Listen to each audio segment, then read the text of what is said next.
তোমারে জীবনে দেখতে পারি না রে আল্লাহ, তোমার নবীরেও দেখতে পারি নাই রে আল্লাহ।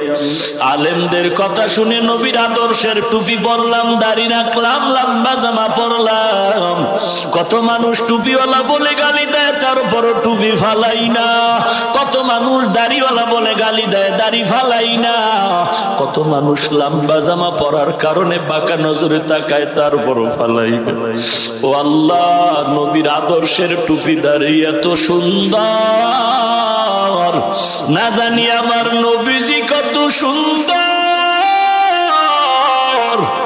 ও আল্লাহ, ওই নবীরও দেখতে পারি নাই। ও মালিক, এত কষ্ট করে সংসার চালাই, কত দিন যায়, সবার ঘরের চুলায় আগুন জ্বলে, আমার ঘরের চুলায় আগুন জ্বলে না। এমনও ঈদের দিন গেছে, সব সন্তানেরা নতুন জামা কাপড় পরে ঘুরে। আমি এমন গরিব, আমার সন্তানের ঈদের সময় একটা ভালো জামা কাপড় কিনে দিতে পারি না। এই প্রচন্ড ঠান্ডার ভিতরে কত ঘরের বাচ্চাগুলো কত সুন্দর শীতের পোশাক পরিয়া চলে। এমনও গরিব আছে রে বাবা, একটা ভালো পোশাক কিনার টাকাও নাই, একটা কম্বল কিনারও টাকা নাই রে বাবা। এই বান্দাগুলো তারপরও মন বেজার করে না, আলহামদুলিল্লাহ বলে জিকিরে বসে যায়, তসবিহ পড়ে, আল্লাহর মহব্বত। এরে নবীর উম্মতের দল, ইমাম সাহেব ডাক দিয়া বলে, রে যুবক, আমার মাওলার মতো দয়াময় আর কেউ নাই। আমার আল্লাহরে তুই মহব্বত করিয়া যদি ডাক দাও, ওরে সন্তান যখন আব্বাকে আব্বা বলে ডাক দেয়, বাবার কলিজা ঠান্ডা হয়ে যায়। সন্তান যখন মাকে মা বলে ডাকে, মায়ের কলিজা ঠান্ডা হয়ে যায়। এরে নবীর উম্মতের দল, আমি আল্লাহর তো ছেলে নাই মেয়ে নাই যে আব্বা বলে ডাকবে।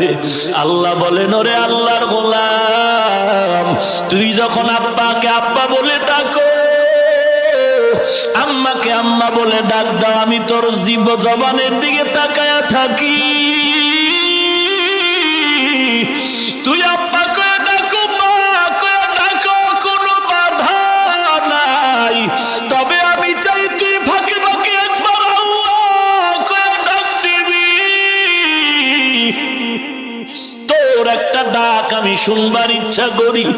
ওরে তোর ডাকে যদি মায়ের কলিজা ঠান্ডা হয়, বাবার কলিজা ঠান্ডা হয়, ওই তোর মা বাবার থেকে আমি আল্লাহর মায়া কি কম? আমি আল্লাহর মায়া মোটেও কম নাই। অন্তর ভরে একবার আল্লাহ বলে ডাক যদি দাও, আমি আল্লাহ তোর ডাকে এত খুশি। ও দয়ার আল্লাহ, ও দয়ার আল্লাহ, কুদরতের নজর দিয়ে দেখো এই ময়দানের মানুষগুলো কি চায়। টাকা চায় না, বাড়ি চায় না, জাহান্নাম থেকে মুক্তি চাই।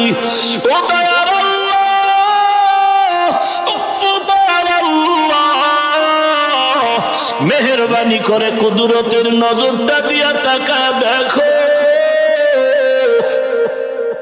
আয় আল্লাহ, আমরা সবাই তোমার দরবারের আসামি। দুনিয়ার মায়ায় পড়ে গুনাহ করে করে জীবনটারে কাটাইলাম। আয় আল্লাহ, জীবনটারে নাপাক করেছি রে আল্লাহ। আজকে তোমার দরওয়াজায় আসছি তওবা করার জন্য। মেহেরবানি করে তুমি আমাদের মাফ করে দাও। ইমাম ডাক দিয়ে কয়, রে বান্দা, আল্লাহর মোহাব্বত নিয়ে তুমি ভোর রাতে ডাক দাও, আল্লাহর কাছে কান্না করো, আল্লাহ তোমার চাওয়া মাত্র সব দিয়া দিবে। আল্লাহর বান্দা ইমামের পরামর্শ নিয়ে